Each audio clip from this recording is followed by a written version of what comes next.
Assalamualaikum warahmatullahi wabarakatuh. Selamat siang dan salam sejahtera untuk kita semua.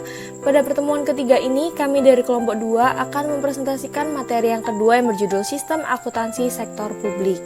Pertama-tama izinkan saya untuk memperkenalkan anggota kelompok kami. Ada Irna Melia NPM 164, Anggraini Nur NPM 198, Fabiola Dinda NPM 199, dan Salwa Akmarina NPM 201. Baik, untuk mengawali materi pada siang hari ini akan langsung dibawakan oleh Anggraini Nur. Silahkan.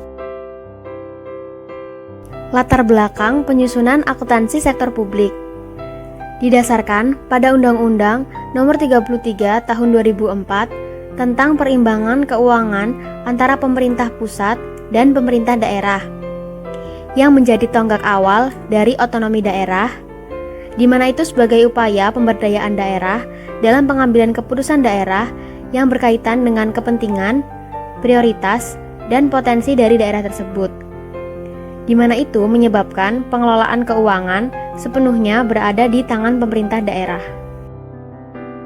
Tujuan penyusunan sistem akuntansi sektor publik yaitu memberikan pelayanan kepada masyarakat sekaligus meningkatkan kesejahteraannya melalui dua sisi. Yang pertama dari sisi pengendalian manajemen, di mana memberikan informasi secara tepat, efisien, dan ekonomis atas alokasi sumber daya yang diberikan. Yang kedua, ada sisi akuntabilitas. Yang pertama, memberikan informasi yang memungkinkan bagi manajer untuk melaporkan pelaksanaan tanggung jawab secara tepat dan efektif dan penggunaan sumber daya yang menjadi wewenangnya. Yang kedua, memungkinkan bagi pegawai pemerintah untuk melaporkan kepada publik atas hasil operasi pemerintah dan penggunaan dana publik.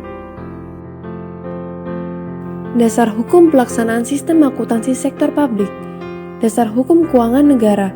Keuangan negara dapat diinterpretasikan sebagai pelaksanaan hak dan kewajiban warga yang dapat dinilai dengan uang dalam kerangka tata cara penyelenggaraan pemerintahan. Wujud pelaksanaan keuangan negara tersebut dapat diidentifikasikan sebagai segala bentuk kekayaan, hak dan kewajiban negara yang tercantum dalam APBN dan laporan pelaksanaannya. Pelaksanaan kewajiban atau tugas-tugas pemerintah tersebut dilakukan dalam bentuk pengeluaran dan diakui sebagai belanja negara. Dalam UUD 45 Amandemen 4 yang secara khusus mengatur mengenai hal keuangan negara, penyusunan APBN bukan hanya untuk memenuhi ketentuan konstitusional sebagaimana dimaksud pada pasal 23 ayat 1 UUD 45, tetapi juga sebagai dasar rencana kerja yang akan dilaksanakan oleh pemerintah dalam tahun anggaran yang bersangkutan. Dasar hukum keuangan daerah. Pembangunan daerah sebagai bagian integral dari pembangunan nasional didasarkan pada prinsip otonomi daerah dalam pengelolaan sumber daya. Prinsip otonomi daerah memberikan kewenangan yang luas dan tanggung jawab yang nyata pada pemerintah daerah secara proporsional. Dengan pengaturan, pembagian, dan pemanfaatan sumber daya nasional, baik yang berupa uang maupun sumber daya alam, pemerintah pusat dan pemerintah daerah dapat mengembangkan suatu sistem perimbangan keuangan pusat dan daerah yang adil. Berdasarkan pasal 18 UUD 45 Amandemen 4, tujuan pembentukan daerah otonom adalah peningkatan daya guna penyelenggaraan pemerintah untuk melayani masyarakat dan melaksanakan program pembangunan. Selanjutnya adalah regulasi akuntansi sektor publik di era pra-reformasi. Perjalanan akuntansi sektor publik di era pra-reformasi didasari pada Undang-Undang Nomor 5 Tahun 1974 tentang pokok-pokok pemerintahan di daerah. Pengertian daerah dalam era pra-reformasi adalah daerah tingkat 1 yang meliputi provinsi dan daerah tingkat 2 yang meliputi kota madya atau kabupaten. Di samping itu, ada beberapa peraturan pelaksanaan yang diturunkan dari perundang-undang, antara lain 1. Peraturan Pemerintah Nomor 5 Tahun 1975 tentang pengurusan, penangguhjawaban, dan pengawasan keuangan daerah. Yang kedua, Peraturan Pemerintah Nomor 6 Tahun 1975 tentang penyusunan APBD, pelaksanaan tata usaha keuangan daerah, dan penyusunan perhitungan APBD. Yang ketiga, Keputusan Menteri Dalam Negeri Nomor 90099 Tahun 1980 tentang Manual Administrasi Keuangan Daerah. Yang keempat, Peraturan Menteri Dalam Negeri Nomor 2 Tahun 1994 tentang pelaksanaan APBD. Yang kelima, Undang-Undang Nomor 18 Tahun 1997 tentang pajak daerah dan retribusi daerah. Yang keenam, Keputusan Menteri Dalam Negeri Nomor 3 Tahun 1999 tentang bentuk dan susunan perhitungan APBD. Selanjutnya adalah regulasi akuntansi sektor publik di era reformasi. Undang-Undang Nomor 22 Tahun 1999 tentang Pemerintahan Daerah dan Undang-Undang Nomor 25 Tahun 1999 tentang Perimbangan Keuangan Pusat dan Daerah adalah dua undang-undang yang berupaya mewujudkan otonomi daerah yang lebih luas. Sebagai penjabaran otonomi daerah tersebut, di bidang administrasi keuangan daerah, berbagai peraturan perundangan yang lebih operasional dalam era reformasi pun telah dikeluarkan.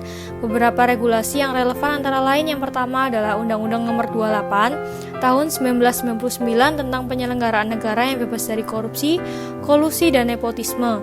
Yang kedua, Peraturan Pemerintah Nomor 25 Tahun 2000 tentang kewenangan pemerintah dan kewenangan provinsi sebagai daerah otonom. Yang ketiga, Peraturan Pemerintah Nomor 104 Tahun 2000 tentang dana perimbangan. Yang keempat, Peraturan Pemerintah Nomor 105 Tahun 2000 tentang pengelolaan dan pertanggungjawaban keuangan daerah. Yang kelima, Peraturan Pemerintah Nomor 107 Tahun 2000 tentang pinjaman daerah. Dan yang terakhir, Peraturan Pemerintah Nomor 108 Tahun 2000 tentang tata cara pertanggungjawaban kepala daerah. Paradigma baru akuntansi sektor publik di era reformasi. Paradigma baru reformasi akuntansi sektor publik adalah penerapan akuntansi dalam praktik pemerintah guna mewujudkan good governance. Pada era reformasi, pemerintah merasa Undang-Undang Nomor 22 Tahun 1999 tidak lagi sesuai dengan perkembangan yang ada. Oleh karena itu, pemerintah mengeluarkan undang-undang baru, yaitu Undang-Undang Nomor 32 Tahun 2004 tentang Pemerintah Daerah dan Undang-Undang Nomor 33 Tahun 2004 tentang Perimbangan Keuangan antara pemerintah pusat dan pemerintah daerah. Dari kedua undang-undang ini terdapat 4 prinsip dasar pengelolaan keuangan negara yang telah dirumuskan. Di antaranya yang pertama, akuntabilitas berdasarkan hasil atau kinerja. Yang kedua, keterbukaan dalam setiap prinsip transaksi. Yang ketiga, pemberdayaan manajer profesional. Dan yang keempat, adanya lembaga pemeriksa internal yang kuat, profesional, dan mandiri, serta dihindarinya duplikasi dalam pelaksanaan pemerintahan. Prinsip akuntansi sektor publik yang telah ditentukan dalam A Manual for Government Accounting dari PBB ada 8. Yang pertama, sistem akuntansi dirancang untuk memenuhi UUD, UU, dan peraturan lainnya. Yang kedua, sistem akuntansi harus sesuai dengan klasifikasi anggaran sehingga fungsi penganggaran dan akuntansi saling melengkapi dan terintegrasi. Yang ketiga, rekening dikaitkan dengan jelas pada objek, tujuan penerimaan, tujuan pengeluaran, dan pejabat pertanggungjawaban jika terjadi penyimpangan. Yang keempat, sistem akuntansi seharusnya membantu proses pemeriksaan dan menyajikan informasi yang akan diperiksa. Yang kelima, sistem akuntansi seharusnya selaras dengan pengawasan administratif terhadap dana, kegiatan, manajemen program, pemeriksaan internal, dan penilaian kinerja. Yang keenam, rekening seharusnya melambangkan kegiatan ekonomi, termasuk pengukuran pendapatan, identifikasi belanja, serta penetapan hasil operasi pemerintah dan program-programnya atau unit organisasinya. Yang ketujuh, sistem akuntansi seharusnya menghasilkan informasi keuangan untuk mengembangkan perencanaan program dan penilaian kerja. Yang kedelapan, rekening seharusnya digunakan sebagai dasar analisis ekonomi dan reklasifikasi transaksi pemerintah. Variasi sistem akuntansi sektor publik. Terdapat 4 jenis sistem akuntansi sektor publik. Yang pertama, sistem akuntansi anggaran, yaitu sistem yang mencatat, mengklasifikasikan, dan mengikhtisarkan transaksi berdasarkan anggaran pendapatan ataupun belanja. Yang kedua, sistem akuntansi dana, yaitu metode pelaporan yang mendefinisikan unit pelaporan sebagai dana dan organisasi sebagai tempat penampungan dana. Yang ketiga, sistem akuntansi komitmen, yaitu sistem akuntansi yang dijadikan standar pengambilan keputusan atau komitmen oleh manajemen organisasi. Sistem akuntansi komitmen dipergunakan untuk mengendalikan anggaran belanja organisasi. Yang keempat, sistem akuntansi akrual, yaitu sistem akuntansi di mana transaksi ekonomi dan peristiwa lainnya diakui, dicatat, dan disajikan dalam laporan keuangan pada saat terjadinya transaksi tersebut tanpa memperhatikan waktu kas atau setara kas terima atau dibayarkan.